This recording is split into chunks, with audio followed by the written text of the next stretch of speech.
Umdlali wasemuva weKaizer Chiefs u-Anaso Miguel unethemba ngamathuba eqembu lakhe ngaphambi komdlalo wabo neMamelodi Sundowns ozokuba seLucas Moripe Stadium, yize behlulwe ngo-2-1 yiSundowns emdlalweni wokugcina weBetway Premiership ngoSepthemba, lapho iChiefs yaqale yahamba phambili ngegoli likaRanga Chivaviro. uMiguel ukholelwa ukuthi iqembu lakhe lingathola ugqozi ngendlela eladlala ngayo kulowo mdlalo.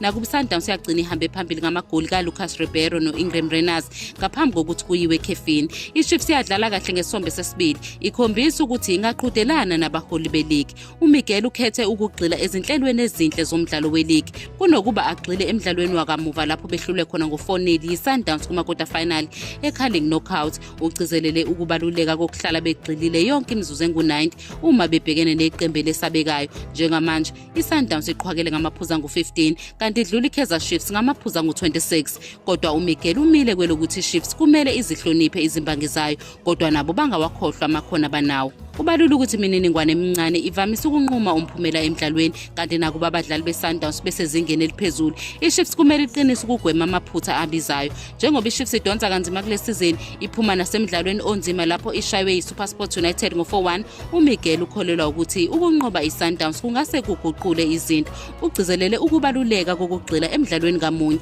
kuqalwe ngomdlalo ozayo lapho bezotholana phezulu neMamelodi Sundowns ngomgqibelo mhla ka-1 kuMashi, futhi ukholelwa ukuthi umphumela omuhle ungashintsha umfutho weqembu ukuya phambili.